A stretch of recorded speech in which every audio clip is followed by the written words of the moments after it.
Hello friends, welcome to the aroma eats. இன்னைக்கு நம்ம சேனலில் ஒரு சூப்பரான ஸ்நாக்ஸ் ரெசிபி தான் பார்க்க போகிறோம். அது என்னன்னு பார்த்தீங்கன்னா பாப்பட் பனீர் ரோல். அதாவது அப்பளத்தை வச்சு நம்ம ஒரு ரோல் செய்ய போகிறோம். இது பார்க்குறதுக்கு எவ்வளோ சூப்பராக இருக்கோ அதே மாதிரி இதோட டேஸ்ட்டும் ரொம்பவே சூப்பராக இருக்கும். இந்த பாப்பட் ரோல் எப்படி செய்யலான்னு பார்க்குறதுக்கு முன்னாடி நம்ம சேனலுக்கு இப்போ தான் ஃபஸ்ட் டைம் வரீங்கன்னா கண்டிப்பாக சேனலை சப்ஸ்கிரைப் பண்ணிக்கோங்க. நோட்டிஃபிகேஷனுக்கு பெல் ஐக்கானையும் கிளிக் பண்ணிக்கோங்க. நம்ம ஸ்டஃபிங் எப்படி செய்யலான்னு பார்க்கலாம். அது 2 விதமாக நம்ம செய்ய போகிறோம். ஃபஸ்ட்டு ஸ்டஃபிங் எப்படி செய்யலான்னு பார்த்துடலாம். அதுக்கு பன்னீர் 250 கிராம் எடுத்திருக்கேன். சில்லி பவுடர் ஒரு அரை டீஸ்பூனு, உப்பு தேவையான அளவு, ஆரிகனோ ஒரு 1/4 டீஸ்பூனு, இதெல்லாம் சேர்த்து நல்லா கோட் பண்ணிக்கோங்க. நல்லா மிக்ஸ் பண்ணதுக்கப்புறம் இது ஒரு 10 நிமிஷம் நம்ம மேரினேட் பண்ணிடலாம். அவ்வளோதான், நம்மளோட ஃபஸ்ட்டு ஸ்டஃபிங் ரெடி ஆகிடுச்சு. அடுத்த ஸ்டஃபிங் எப்படி செய்யலான்னு பார்க்கலாம். இதுக்கு திருகின பன்னீர் ஒரு அரை கப் எடுத்திருக்கேன். அப்புறம் திருகின சீஸ் ஒரு 1/4 கப்பு, சில்லி ஃப்ளேக்ஸ் ஒரு 1/4 teaspoon, 1/4 teaspoon oregano, black salt ஒரு 1/4 டீஸ்பூன் சேர்த்துக்கோங்க. அப்புறம் பொடியாக நறுக்குன கொத்தமல்லி இலை அதில் போட்டுக்கோங்க. இதெல்லாம் சேர்த்து நல்லா கலந்து விட்டுக்கலாம். அவ்வளோதான், நம்மளோட செகண்ட் ஸ்டஃபிங்கும் ரெடி ஆகிடுச்சு. இப்போ அடுத்து இதுக்கு மசாலா பாப்படு எடுத்துக்கலாம். இல்லை நார்மல் பாப்படு எடுத்துக்கிட்டால் கூட பரவாயில்ல.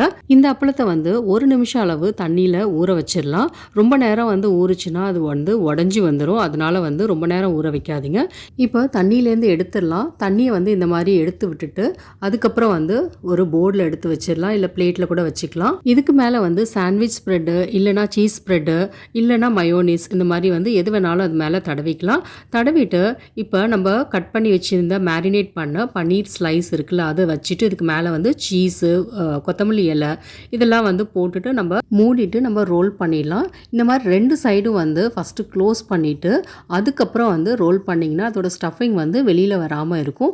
இதே மாதிரி மீதி இருக்கிற பாப்படும் ரெடி பண்ணி வச்சுக்கோங்க. அடுத்து செகண்ட் ஸ்டஃபிங் வச்சு நம்ம பாப்பட் ரோல் ரெடி பண்ணிடலாம். இதுக்கும் முன்னாடி செஞ்ச மாதிரியே பாப்பட் தண்ணியில் ஊற வச்சு அதுலேருந்து தண்ணியிலேருந்து எடுத்துருங்க. சாண்ட்விச் பிரெட் அப்ளை பண்ணதுக்கப்புறம் நம்ம பன்னீர் ஸ்டஃபிங் ரெடி பண்ணி வச்சுருக்கோம்ல, அதை இதுக்குள்ளே வச்சு நம்ம பொறுமையாக ரோல் பண்ணிடலாம். சைட்ஸை இந்த மாதிரி சீல் பண்ணிடுங்க. இல்லைன்னா ஃப்ரை பண்ணும் போது அது வெளியில் வந்துடும்.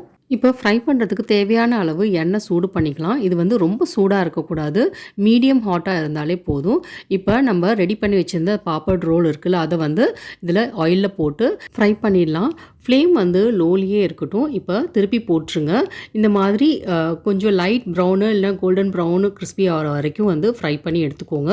இப்போ இதை எடுத்து டிஷ்யூ பேப்பர்லேயோ இல்லை பேப்பர்லேயோ வச்சுருங்க. அப்போ தான் அதோட ஆயிலெலாம் நல்லாவே உரியும். இப்போ இதே மாதிரி நம்ம செகண்ட் ஸ்டஃபிங் வச்சு நம்ம ரெடி பண்ணி வச்சுருந்தோம்ல பாப்படை, அதையும் நம்ம ஃப்ரை பண்ணி எடுத்துக்கலாம். பாருங்கள், பார்க்கவே எவ்வளோ சூப்பராக இருக்குன்னு. இப்போ இதை ஒரு சர்விங் பிளேட்டில் சேஞ்ச் பண்ணிடலாம். இது சுட சுட சாப்பிட்டிங்கன்னா இன்னும் சூப்பராக இருக்கும். இப்போ இதுக்கு மேலே நம்ம திருகின சீஸ் போட்டு நம்ம கார்னிஷ் பண்ணிடலாம். இது கூட டொமேட்டோ கெச்சப் இல்லைனா மயோ இதெல்லாம் ரொம்ப சூப்பராக இருக்கும். இந்த பாப்பட் பன்னீர் ரோல் உங்களுக்கு பிடிச்சிருந்துச்சுன்னா கண்டிப்பாக வீட்டில் ட்ரை பண்ணி பாருங்கள். ட்ரை பண்ணி பார்த்துட்டு எப்படி வந்துச்சுன்னு கண்டிப்பாக கமெண்ட் பண்ணுங்கள். இந்த வீடியோ லைக் பண்ணுங்கள், உங்கள் ஃப்ரெண்ட்ஸ் அண்ட் ஃபேமிலியோட ஷேர் பண்ணுங்கள். என்னோட சேனலை இது வரைக்கும் சப்ஸ்கிரைப் பண்ணலன்னா சப்ஸ்கிரைப் பண்ணிக்கோங்க. நோட்டிஃபிகேஷனுக்கு பெல் ஐக்கானையும் கிளிக் பண்ணிக்கோங்க. தேங்க்யூ.